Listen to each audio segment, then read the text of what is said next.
अस्सलाम वालेकुम व्यूवर्स, तमाम सुनने और देखने वालों को हमारे इस यूट्यूब चैनल पर तहे दिल से खुशामदीद। तमाम लोगों से गुजारिश है कि वीडियो शुरू करने से पहले एक बार दुरूद शरीफ ज़रूर पढ़ें। आऊज़ु बिल्लाहि मिनश शैतानिर रजीम, बिस्मिल्लाहिर्रहमानिर रहीम। आखिरी शरारत।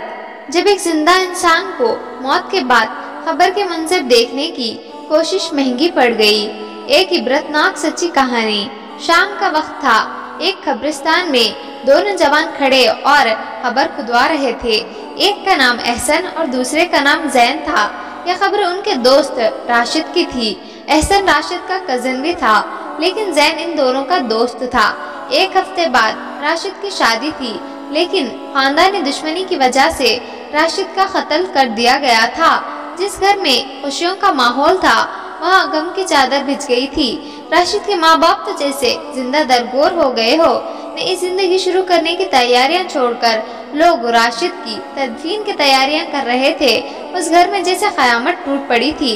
गोरकुन ने खबर की खुदवाई की और उन दोनों लड़कों से कहने लगा, ये लो बेटा, जब जनाजा आ जाए तो मुझे आवाज दे लेना, मैं जरा अपनी झोपड़ी में आराम करता हूँ। ये कहकर गोरकुन अपनी झोपड़ी की तरफ चल दिया।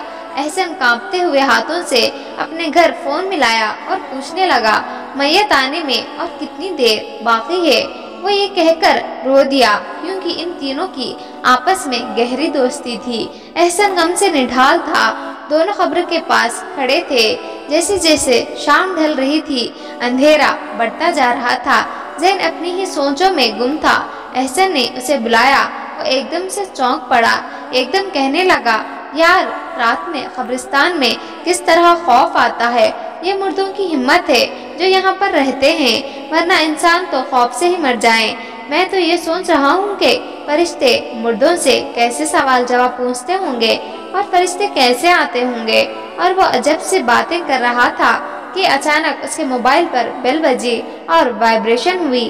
वो एकदम से डर गया और मोबाइल उसके हाथ से छूटकर खबर में जा गिरा। एहसन ने उसकी तरफ गुस्से से देखा, क्योंकि जैन की आदत थी कि वो बहुत शरीफ था, लेकिन इसमें उसका कोई कसूर ना था।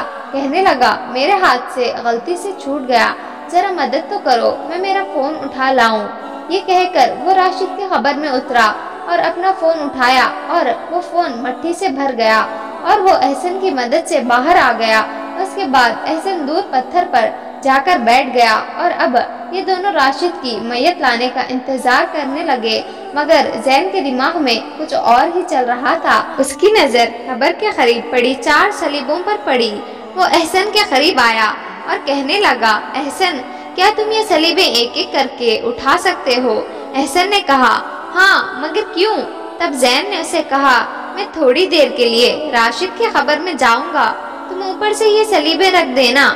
मैं देखना चाहता हूँ आखिर खबर में क्या होता है, और जब इंसान के ऊपर सलीबें रख दी जाती है तो क्या माहौल होता है। एहसन उसकी बात सुनकर खौफ से बुरा हाल हो गया और वो उसे डांटने लगा, यार, तुम यहाँ भी शरारत का सोच रहे हो?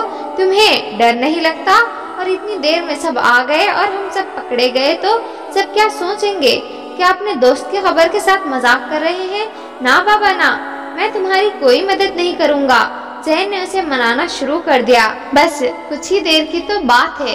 एहसन के लाख मना करने के बाद भी जैन कहाँ बाज आने वाला था। कहने लगा, अच्छा, ये मेरी आखिरी शरारत होगी, इसके बाद मैं कभी कोई शरारत नहीं करूँगा, फिर तुम याद करोगे मेरी शरारतों को। जैन के इतना मनाने पर एहसन मान गया और जैन बिल्कुल बेखौफ होकर राशिद के खबर में उतर गया और अंदर बैठ गया। उसके बाद एक एक करके एहसन ने सलीबें रखना शुरू कर दी। 3 सलीबें रखने के बाद जब एहसन चौथी सलीब लाया तो वो जैन से कहने लगा, तुम्हारे ऊपर मट्ठी ना डाल दो? जैन ने कहा मुस्कुराते हुए, डाल दो, तुम्हें इजाजत है। उसके बाद एहसन ने चौथी सलीब कब्र पर रख दी और दूर जाकर बैठ गया। खौफ के मारे उसका बुरा हाल था, कहीं वो लोग आ गए तो फिर क्या होगा। ये सोचकर वो एकदम उठा और फिर कब्र के नजदीक गया और जैन को मैसेज किया, कहो तो अब उठा लूं सलीबें? लेकिन कोई जवाब ना आया।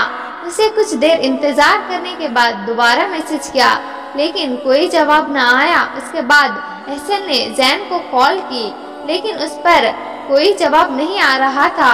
ऑपरेटर की आवाज़ आई, आपके मुतालबा नंबर से कोई जवाब नहीं हो रहा है। अब एहसन डर गया, कहीं जैन को कुछ हो तो नहीं गया। ये सोचकर उसने सलीबें उठाना शुरू की, लेकिन उससे नहीं उठ सकी। ये वही सलीबें जो कुछ वक्त पहले उसने अकेले उठाई थी, मगर अब वो हिलने का नाम ही नहीं ले रही थी। जल्दी से वो गोरकुन चाचा की झोपड़ी की तरफ भागा और उन्हें साथ आने को कहा। और जब कब्र के पास पहुंचे तो गोरकुन चाचा ने पूछा, जनाजा तो नहीं आया? तो एहसन ने कहा, सारा मामला बता दिया तो गोरकुन ने के होश उड़ गए। उन्होंने जल्दी से सलीबें उठाना शुरू कर दिया। उन दोनों से भी सलीबें नहीं उठी।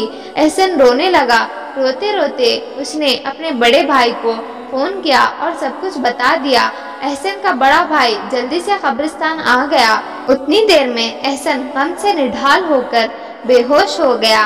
एहसन का बड़ा भाई कब्रिस्तान पहुंचा और उसने सारे मामले का जायजा लिया।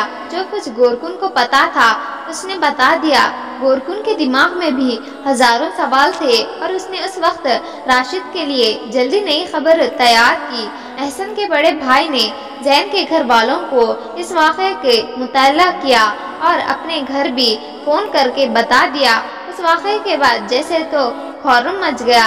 अब तक एहसन बेहोश था। जैन के घर वालों के दिमाग में कहीं सवाल थे कि कहीं एहसन ने जैन को कत्ल ना कर दिया हो, लेकिन ये बातें तो तब दुरुस्त साबित होती जब उसके कब्र को खोदा जा सकता था। उस पर रखी सलीबें तो 10 आदमियों से भी नहीं हिल पा रही थी। ये तो अल्लाह के मामलों में गुस्ताखी का नतीजा लगता था। थोड़ी देर के बाद एहसन को होश आ गया और उसने सारा मामला बता डाला। सब हैरान थे कि ये कैसे मुमकिन है, आखिर ये सलीबें उठती क्यों नहीं? जैन तो बिल्कुल सही सलामत था, फिर अचानक ये सब कैसे हो गया? राशिद को दूसरी खबर में दफनाने के बाद सबने कोशिशें की किसी तरह जैन के कब्र को खोला जा सके, मगर कुछ मुमकिन ना हो सका। ये जैन की शरारत का इबरतनाक अंजाम था। इस वाक़े को 1 महीना गुजर चुका था, लेकिन एहसन को जैन के आखिरी अल्फाज याद आते थे कि ये मेरी आखिरी शरारत होगी, इसके बाद मैं कभी कोई शरारत नहीं करूँगा, तुम याद करोगे मेरी शरारतों को।